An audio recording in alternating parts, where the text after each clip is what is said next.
Alhamdulillahi Rabbil Alamin. Wa sallallahu wa sallam ala nabiyyina Muhammad. Wa ala alihi wa sahbihi ajma'in. Nous avons vu dans le cours précédent certaines causes de déviance relatives à la croyance. Nous citerons dans ce cours les moyens nous permettant de nous prémunir de cette déviance, en commençant par les énumérer. Première cause, apprendre les sciences islamiques. Deuxième cause, suivre la voie de la droiture. Troisième cause, prendre garde des mauvais prédicateurs et s'en écarter. Quatrième cause, éviter toutes sortes d'exagérations en religion. Cinquième cause, ne pas se laisser prendre par ses passions. Sixième cause, avoir la conscience que Shaitan est notre ennemi et prendre refuge auprès d'Allah contre ses ruses. Passons maintenant aux détails. Première cause, apprendre les sciences islamiques. L'apprentissage des sciences religieuses est une obligation à tout musulman.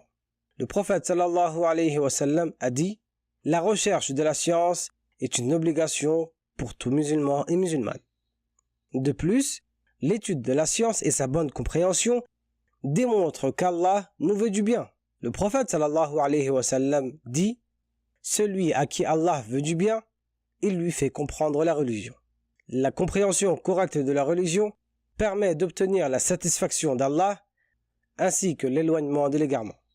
Deuxième cause, suivre la voie de la droiture. La voie de la droiture est la voie sur laquelle était le prophète sallallahu alayhi wa sallam, ainsi que ses compagnons radiyallahu anhum. Les textes du Coran et de la Sunna à ce sujet sont nombreux.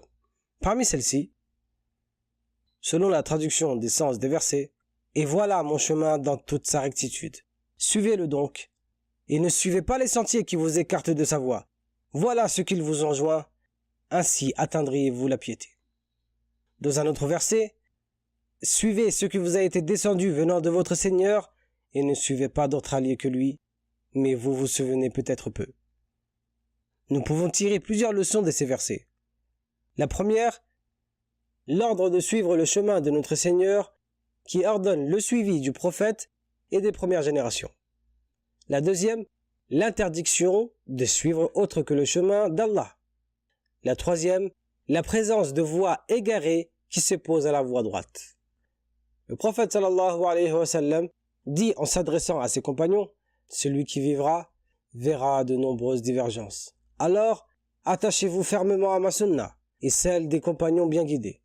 Accrochez-vous à elle avec vos molaires. » Dans ce hadith, le prophète sallallahu alayhi wa sallam nous enseigne le comportement à adopter en période de troubles et de divergence afin de se préserver de l'égarement. Premier comportement, suivre sa sunna. Deuxième comportement, suivre la voie de ses compagnons. Troisième cause, prendre garde aux mauvais prédicateurs. Aïcha, la femme du prophète sallallahu alayhi wa sallam, et la mère des croyants, radiyallahu anha, rapporta que le prophète sallallahu alayhi wa sallam récita les versets dont les sens sont « C'est lui qui a fait descendre sur toi le livre. Il s'y trouve des versets sans équivoque qui sont la base du livre.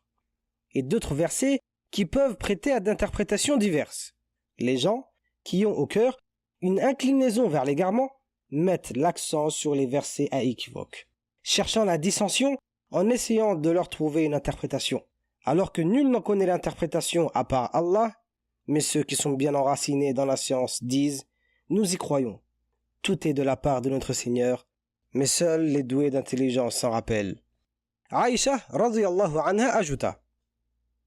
Puis le prophète sallallahu alayhi wa sallam dit « Si vous voyez ceux qui suivent ceux qui prêtent à équivoque, ce sont eux qu'Allah a désignés. Alors, faites attention à eux. » Dans ce hadith, le prophète sallallahu alayhi wa sallam nous enseigne deux choses concernant les mauvais prédicateurs. La première chose, ce sont des prédicateurs qui suivent ceux qui prêtent à équivoque. La deuxième chose, il est obligatoire de s'en écarter. En effet, nombreux sont les gens qui se sont égarés du droit chemin, après avoir tendu l'oreille aux prédicateurs de l'égarement. On trouve ce même enseignement dans le récit où le prophète sallallahu alayhi wa sallam parle du Dajjal, l'Antéchrist. Il dit à son sujet « Lorsque vous entendez la venue du Dajjal, l'Antéchrist, éloignez-vous de lui. En effet, plus la personne sera loin de l'antéchrist, plus cette personne sera préservée de cette épreuve. Quatrième cause. Éviter toutes sortes d'exagérations en religion. L'exagération consiste à surévaluer une chose ou quelqu'un, et aussi ne pas l'estimer à sa juste valeur. L'islam condamne ces deux choses à la fois. Afin de se préserver de tout égarement, nous devons adopter le juste milieu en s'écartant de l'exagération ainsi que le laxisme. Le prophète sallallahu alayhi wa sallam a dit « Ô vous les gens, prenez garde de l'exagération dans la religion, car les communautés précédentes se sont perdues à cause de cela dans leur religion. » Cinquièmement, ne pas se laisser submerger par ses passions. Avoir un contrôle sur soi-même, ses passions, les éléments extérieurs tels que la famille, les gens influents, est une cause de préservation de déviance dans la foi. Et cela en s'appuyant exclusivement sur les preuves tirées du Coran et de la Sunna. Autrement dit, les seules choses qui doivent nous influencer dans notre croyance sont les preuves explicites de la révélation. Sixième cause. Avoir la conscience que Shaitan, Satan, est notre ennemi et prendre refuge auprès d'Allah contre ses ruses. Dans différents passages du Coran, le Shaitan est déclaré comme l'ennemi de l'homme.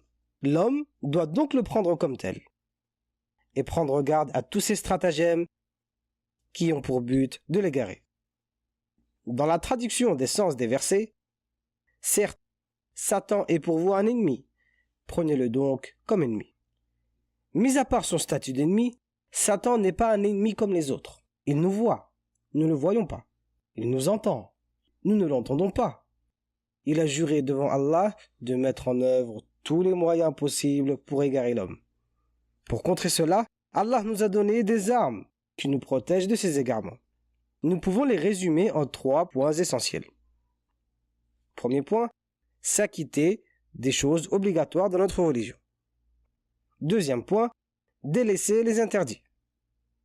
Troisième point, invoquer constamment Allah afin qu'il puisse nous protéger de ses ruses. Nous demandons à Allah, par ses beaux noms et ses hauts attributs, de nous accorder la guidée qu'il a accordée aux prophètes, aux véridiques et aux vertueux, et de nous préserver des maux de nos âmes et de Satan. Je vous laisse dès à présent tester vos connaissances liées à ce cours à travers notre quiz. هذا والله أعلم وصلى الله وسلم على نبينا محمد وعلى آله وصحبه أجمعين.